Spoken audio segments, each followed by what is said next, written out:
कृष्ण गोविंद गोविंद गोपाला कृष्ण गोविंद गोविंद गोपाला भज मोरे मुकुट बंसी वाला भज मोरे मुकुट बंसी वाला कृष्ण गोविंद गोविंद गोपाला भज मोरे मुकुट बंसी वाला। बोलिए आनंद कंस श्री कृष्ण चंद्र भगवान की जय। बोलिए वृंदावन बिहारी लाल की जय। बोलिए जमुना पट रानी की जय। बोलिए राधा रानी की जय। बोलिए अलबेली सरकार की जय।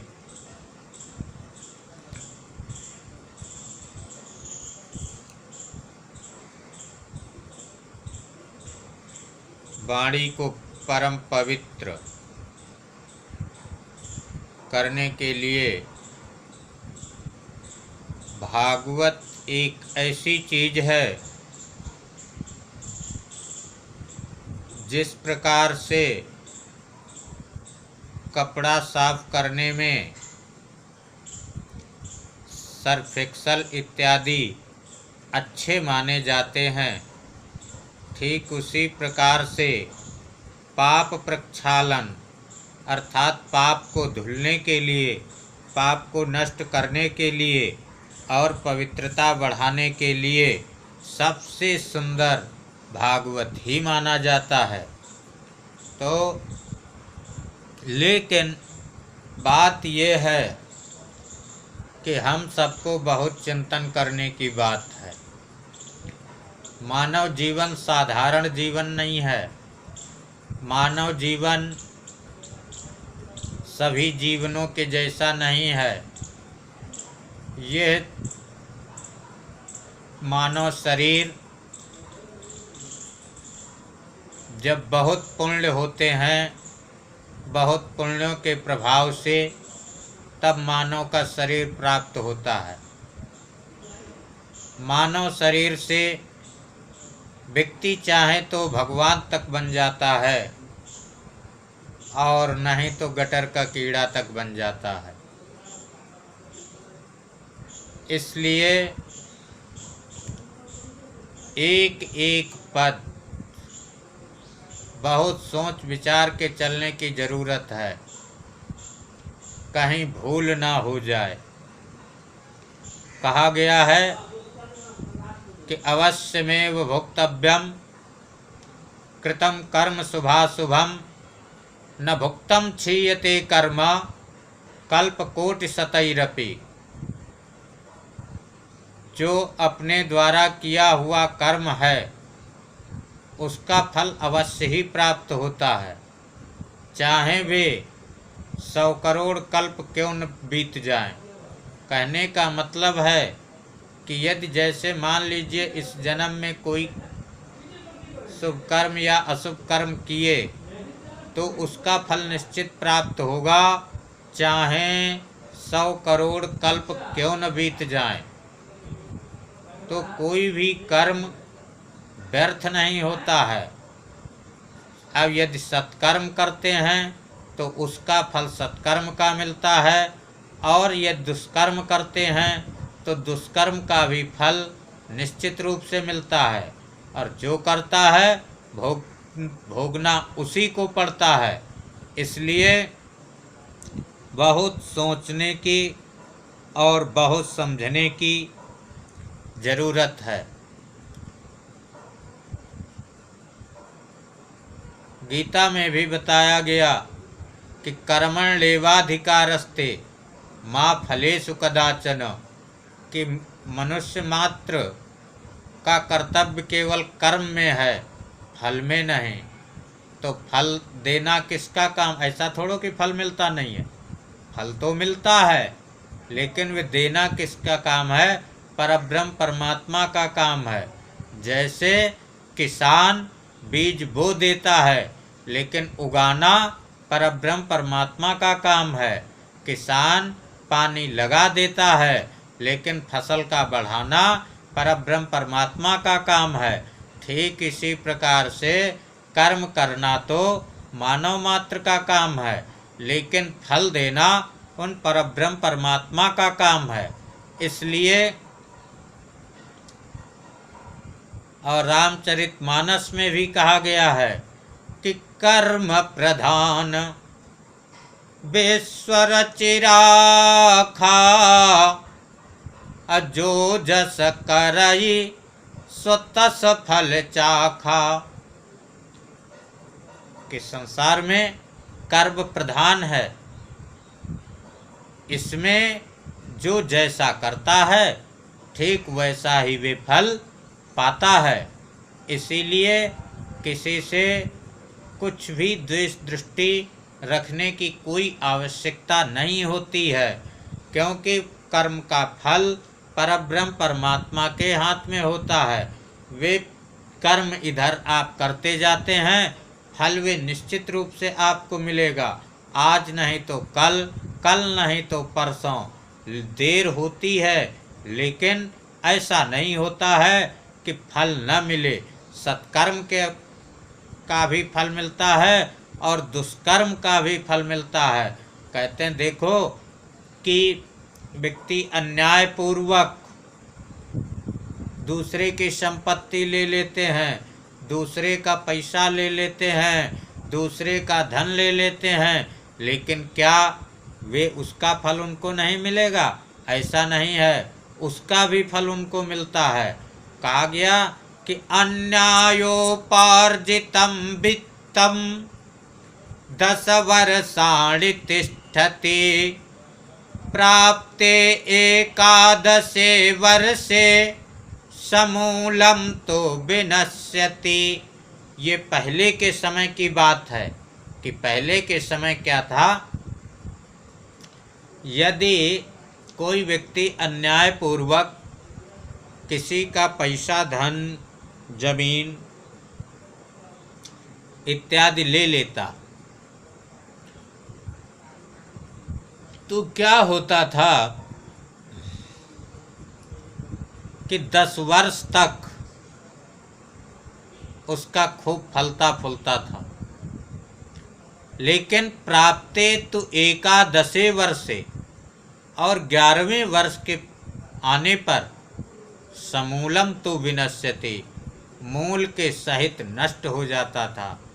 तो इसलिए, लेकिन हाँ कहेंगे अब कलयुग है, तो कलयुग में ठीक चतुर्गुणित कर दीजिए कि 10 चौक 40 वर्ष तक व्यक्ति का फलता फूलता है, और जहाँ 41वां वर्ष लगा तो 41वें वर्ष से ही उसका गिरना प्रारंभ हो जाता है, और जितना जो भी अन्यायपूर्वक धन अर्जित किया गया है वे समूलम तो विनश्यति, मूल के सहित नष्ट हो जाता है। ये तो आप यहाँ का ही देख रहे हैं। उधर सुखदेव जी कह रहे हैं कि परीक्षित, यहाँ तो देखो कोई बैल बना है, कोई सर्प बना है, कोई कीड़ा बना है, कोई देवता बना है, कोई कुछ बना। तो ये सब क्या है कि यहाँ पर भी वहाँ कपिल भगवान कहे हैं कि अत्रैव नरका स्वर्गा इति माता प्रचक्षते। हे माते, यहाँ पर ऊपर तो नरक स्वर्ग है ही है, लेकिन यहाँ पर भी नरक और स्वर्ग है, क्योंकि यदि हम किसी के साथ अन्याय करते हैं तो निश्चित रूप से आप देखते होंगे कि एक पेड़ के ऊपर दूसरा पेड़ रहता है। तो कहने का मतलब है कहीं कहीं पर तो वे ऐसा क्यों है? ऐसा इसलिए है कि किसी जन्म में नीचे वाले पेड़ ने उस वाले जो ऊपर वाला पेड़ है उसका सब कुछ हरण कर लिया था। अब जब किसी जन्म में, अब इस जन्म में दोनों को पेड़ की योनि प्राप्त हो गई, वे अपने कर्मवश पेड़ बना, ये अपने कर्मवश पेड़ बना। अब लेकिन वे उस जन्म का जो किसी जन्म में उसने हरण किया था, तो अब क्या हुआ कि वे जिसने हरण किया था वे वृक्ष नीचे हो गया और जिसका ले लिया था वे ऊपर हो गया। अब इस जन्म में वे उस वृक्ष योनि से भी सब कुछ पूरा रस उसी पेड़ से ही अपना कर्ज अदा कर रहा है। तो इसलिए किसी का भी कहा गया है कि पर द्रव्येषु लोष्टवत्, दूसरे का द्रव्य, दूसरे का धन, दूसरे का पैसा, ये लोष्टवत, लोष्टवत का मतलब होता है कि मिट्टी के ढेला के समान समझना चाहिए। कभी किसी का भी दूसरे का धन, दूसरे का पैसा, दूसरे का द्रव्य, ये बिल्कुल भी नहीं लेना चाहिए। आप लेते हैं तुरंत तो अच्छा लगता है, लेकिन बाद में वही चीज़ बहुत कई गुना होकर के निकलती है तो बहुत दुख होता है। इसलिए देखिए यहाँ पर तो आप सब देख ही रहे हैं कि जिसका जैसा पुण्य होता है उसी प्रकार से उस व्यक्ति को यहाँ पर सब कुछ प्राप्त होता है। अब जो आपने सत्कर्म किया या दुष्कर्म किया, श्री सुखदेव जी कहते परीक्षित, वैसे तो नरक सैकड़ों नरक हैं, एक दो नरक नहीं सैकड़ों नरक हैं, लेकिन मुख्य रूप से 28 नरक हैं। उन 28 नरकों के मैं नाम बताता हूँ, उन नामों को ध्यान पूर्वक सुनो।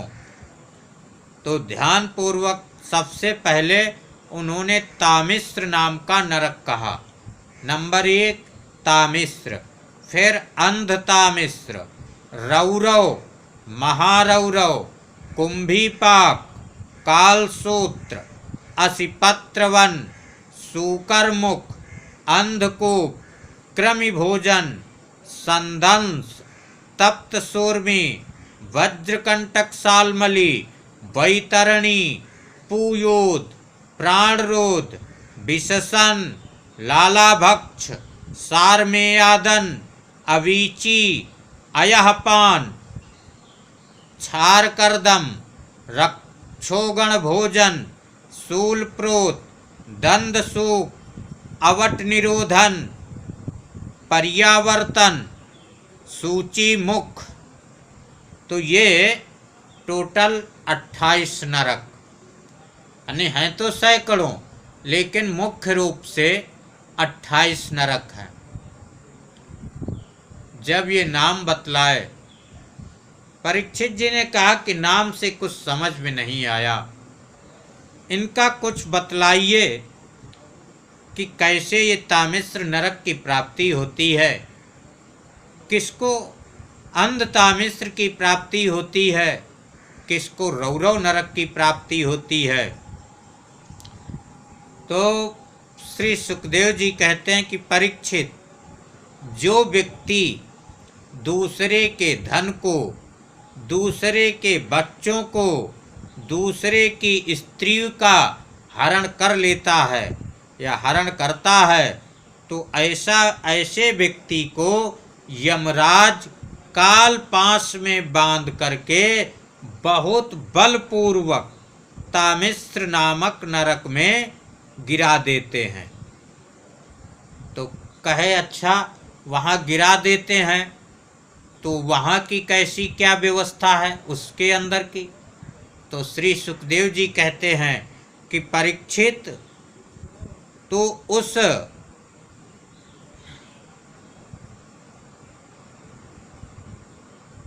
वे वहाँ पर पूरा का पूरा अंधकार ही अंधकार है, और उसमें वहाँ पर न तो अन्न मिलता है न जल मिलता है, अन्न जल नहीं दिया जाता, और साथ साथ में वहाँ मार पड़ती है, डंडे से पिटाई होती है। और भय दिखलाया जाता है, डराते हैं खूब। अनेक प्रकार से तामिश्र नामक नरक में जीव को कष्ट देते हैं। फिर वे क्या होता है, जब बहुत कष्ट होता है तो बहुत कष्ट में फिर वे जीव एकाएक मूर्छित हो जाता है। तो ये आपने तामिश्र नरक का वर्णन सुना। अब अंध तामिश्र का सुनिए कि जो अंध तामिश्र है, इसमें यदि कोई व्यक्ति धोखा देकर और किसी दूसरे की स्त्री को भोगता है तो ऐसे व्यक्ति को अंध तामिश्र नरक में डाल दिया जाता है और वहाँ पर उसको बहुत अनेक प्रकार की कष्ट दिए जाते हैं और उस कष्ट से उसकी सारी सुध-बुध सब खो जाती है और फिर उसको कुछ भी नहीं दिखाई पड़ता। इसीलिए, और वहाँ अंधकार है, कुछ दिखाई भी नहीं देता, इसीलिए इस नरक का नाम अंध तामिश्र नाम का नरक कहा गया है। अब कहते हैं कि रौरव नरक को, तो रौरव नरक उसको प्राप्त होता है कि जो व्यक्ति ये विचार करता है, सोचता है कि ये शरीर ही मैं हूँ और स्त्री धन ही आदि जितनी भी सामग्री है ये सब मेरे हैं, ऐसी बुद्धि से क्या करता कि दूसरे प्राणियों से, दूसरे व्यक्तियों से द्रोह करता है और अपने परिवार के ही पालन पोषण में लगा रहता है। तो ऐसा व्यक्ति जब अपना प्राण त्यागता है तो प्राण त्यागने पर अपने पाप के कारण स्वयं ही वे अपने आप ही रौरव नामक नरक में गिरता है। तो इस नरक में वे व्यक्ति जिस प्रकार से प्राणियों को कष्ट पहुंचाया होता है, तो उसी प्रकार से वहाँ रौरव नामक नरक में तो वही जीव रूरू होकर उसको कष्ट पहुंचाते हैं। इसीलिए उस नरक का नाम रौरव नाम का नरक है। रूरू ये एक कीड़ा जैसा होता है और सर्प से भी अधिक क्रूर स्वभाव वाला होता है। अब महारौरव सुनिए। तो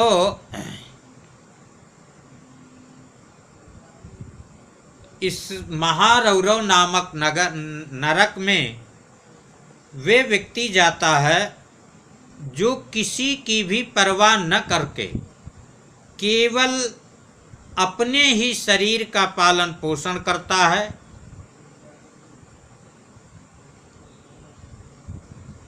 तो वहाँ कच्चा मांस खाने वाले रूरू इसे मांस के लोभ से इसको काटते हैं।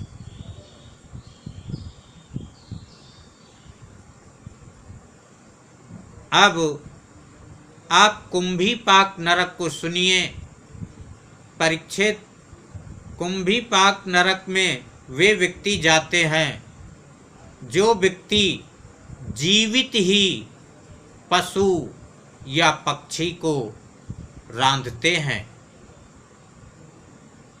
ऐसे व्यक्ति कुंभीपाक नामक नरक में जाते हैं और वहाँ पर खौलते हुए तेल में इनको डाल दिया जाता है और ये वहाँ पर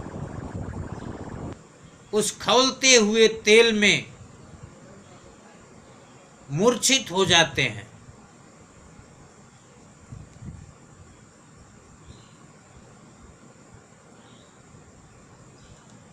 जो मनुष्य इस लोक में माता पिता ब्राह्मण वेद से विरोध करता है, उसे यमदूत क्या करते हैं कि काल सूत्र नामक नरक में गिरा देते हैं। और जो काल सूत्र नाम का नरक है ये 10,000 योजन का लंबा चौड़ा है। इसकी जो भूमि है ये तांबे की है और वे तांबे की जो भूमि है उसमें नीचे से तो खूब आग जलती है और ऊपर से सूर्य तपता है। तो ऐसे काल सूत्र नामक नरक में उसको डाल देते हैं। तब जब उसको डाल देते तब वे इतना तपता है तांबे की भूमि कि नीचे से तो आग जल रही है, ऊपर से सूर्य तप रहा है। तो वे दौड़ता है, इधर उधर दौड़ता है अग्नि के दाह से और भूख प्यास से भी खूब व्याकुल हो जाता है। उसका जो शरीर है बाहर भीतर से सब जलने लगता है। उसकी बेचैनी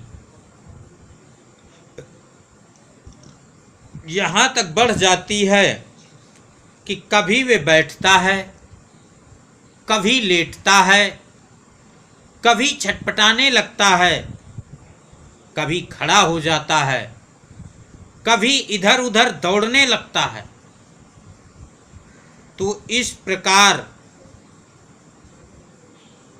नर पशु के शरीर में जितने रोम होते हैं उतने 1000 वर्षों तक वे काल सूत्र नामक नरक में यातनाएं, इसी प्रकार की यातनाएं भोगता रहता है, इसी दुर्गति को भोगता है।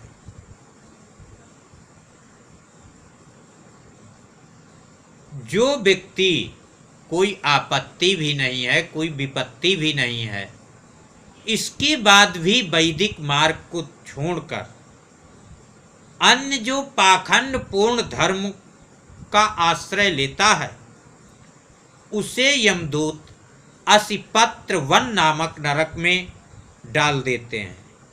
वहाँ पर क्या होता है, वहाँ पे जीव को कोड़ों से पिटाई लगाई जाती है और वे मार से बचने के लिए इधर उधर दौड़ने लगता है। और जब वे इधर उधर दौड़ता है तब वहाँ पर क्या है, असिपत्र वन नामक नरक में कि असी माने तलवार और पत्र माने पत्ते, वहाँ तलवार की पत्ते जैसे लगे रहते हैं। तो जब दौड़ता है तो वे तलवार के जो पत्ते लगे हुए हैं उससे उसका शरीर कटने लगता है। तो जब शरीर कटने लगता है तब वे अत्यंत वेदना, उसको कष्ट होता है और वे चिल्लाता, हाय हाय मैं मरा मैं मरा, इस प्रकार से चिल्ला चिल्ला करके और पद पद पर वे मूर्छित होकर के गिरने लगता है। इसलिए अपने धर्म को छोड़कर पाखंड मार्ग में कभी नहीं जाना चाहिए।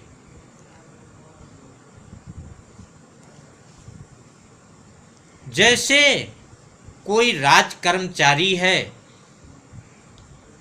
और वे निरपराध मनुष्य को दंड देता है, अथवा ब्राह्मण को शरीर दंड देता है, क्योंकि ब्राह्मण को शरीर दंड वर्जित है, तो वे महापापी मरकर सूकर मुख नाम के नरक में जाता है। वहां पर जो महाबली यमदूत उसके अंगों को कुचलते हैं और फिर उसको कोल्हू में पेरते हैं, गन्नों के समान, जैसे गन्ना पेरते हैं ठीक उसी प्रकार से उसको वहां पर कोल्हू में पेरते हैं।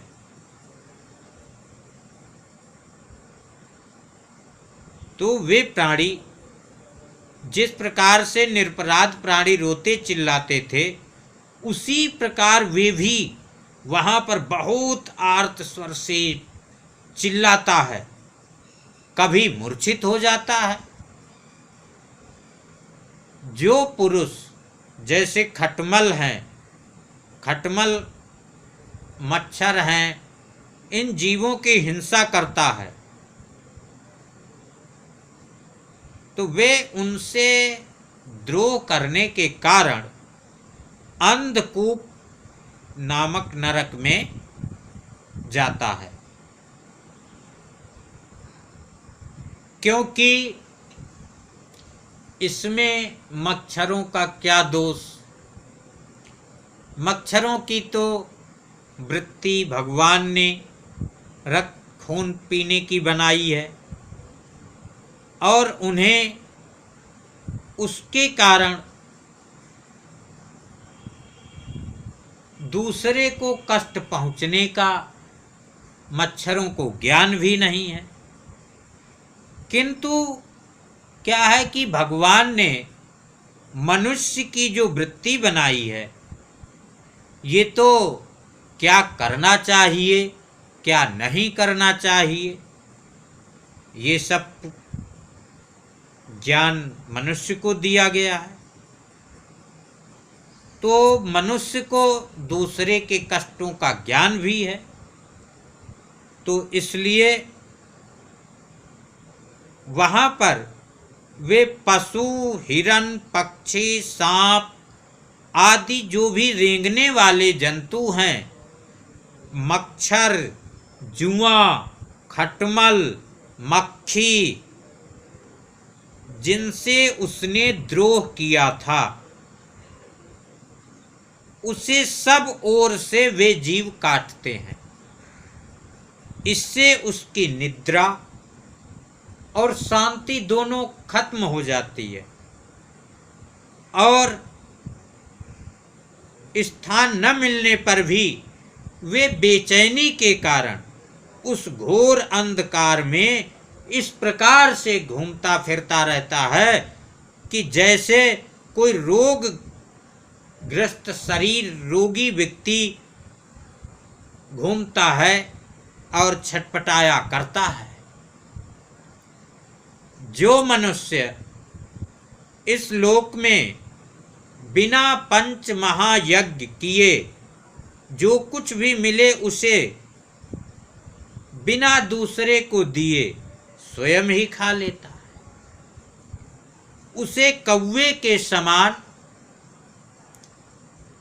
कहा गया है और वे परलोक में कृमि भोजन नामक नरक में गिरता है।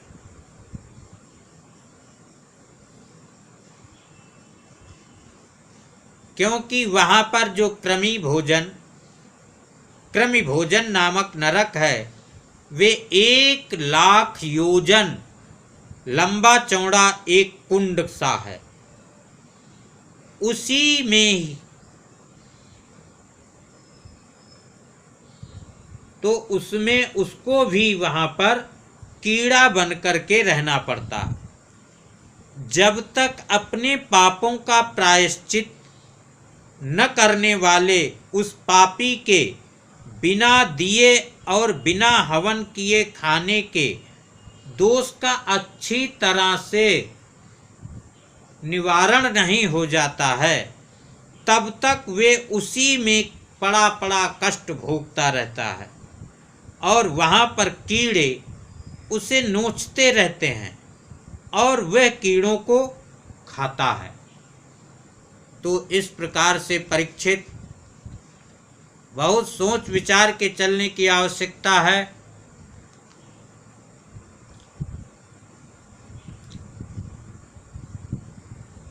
अब जो शेष नरक बचे, कहने का मतलब ये है कि इसी प्रकार से 28 नरकों का वर्णन किया गया। मैं यहाँ पर 28 में से कुछ नरकों का वर्णन किया हूँ। इसीलिए पहले बहुत ही सोच समझ करके चलते थे, लेकिन आज के समय को देखने में ऐसा लगता है कि जो बुद्धि है वे पशुवत हो गई है। जिस प्रकार से पशु को ज्ञान नहीं होता, आज के माहौल में अधिकतर ऐसा देखा जा रहा है।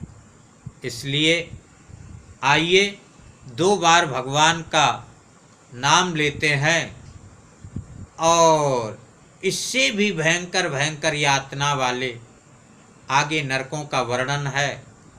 जब ऐसे नरकों का वर्णन श्री सुखदेव जी ने परीक्षित जी को सुनाया, तब परीक्षित जी बहुत ही घबरा गए और कहने लगे, हे गुरुदेव, आप मेरे ऊपर कृपा कीजिए, मेरा क्या होगा, क्योंकि मैं तो बहुत बड़ा पाप किया हूँ।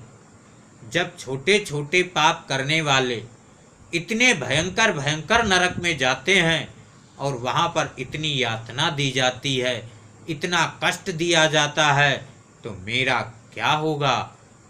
परीक्षित बहुत भयभीत होने लगे। अब उनके भय को श्री सुखदेव जी अगले वीडियो में परीक्षित के भय को दूर करेंगे और कैसे उनको सांत्वना मिलती है, ये सब हम अगले वीडियो में श्रवण करेंगे। आइए 2 बार भगवान का नाम ले लें। कृष्ण गोविंदे गोविंदे गोपाला, कृष्ण गोविंदे गोविंदे गोपाला, भज मोरे मुकुट बंसी वाला, भज मोरे मुकुट बंसी वाला। बोले आनंद कंस श्री कृष्ण चंद्र भगवान की जय। बोले वृंदावन बिहारी लाल की जय। बोलिए जमुना पट रानी की जय। बोलिए राधा रानी की जय। बोलिए अलबेली सरकार की जय। जय जय श्री राधे, जय जय श्री राधे, जय जय श्री राधे श्याम।